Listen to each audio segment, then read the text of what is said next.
I have these voices in my brain. I created them and I hate them, but I ask them to stay. Cause I have this fixation on death, this fixation on change, this fixation on 3 years I grew out of pain, this fixation on sleep, this fixation on you and on me. But who could I be? But I spent 3 years writing poems about a fixation on the past, and she told me it was worth it because she told me it would last.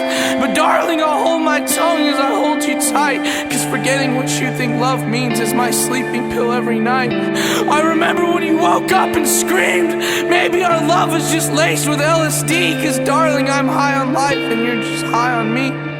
And as I tried my best to read between the lines, her lip-shaped words I tried to interpret as lies, only to see the devil hiding deep inside the details. As Lucifer found his way back into retail, and my dear, he sold us a product we didn't want to buy.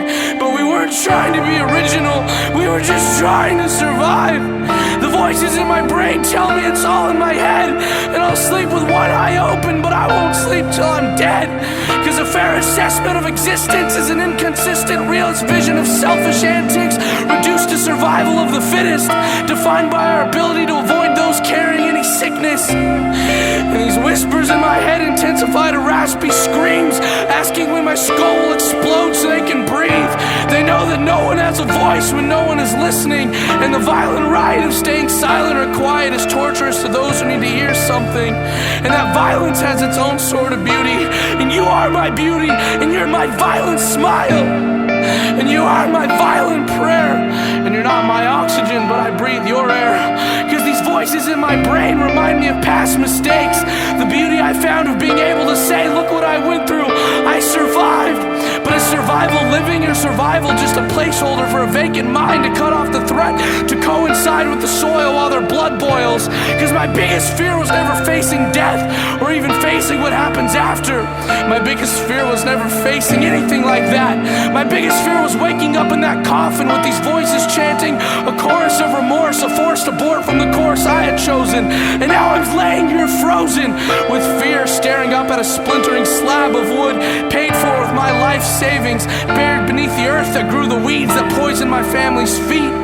What if I woke up, walked back home, and it was like nothing had happened?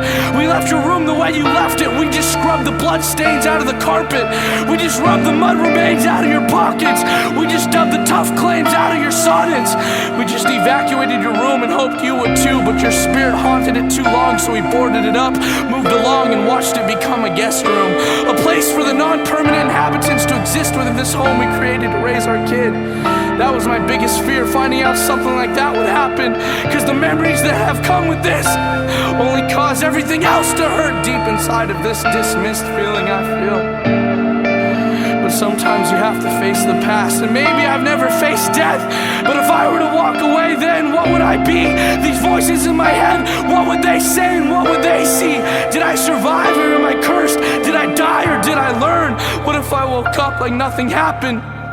What if I never wake up? My dear, then what's my purpose?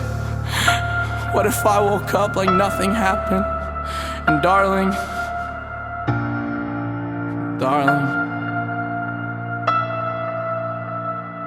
what if you woke up too?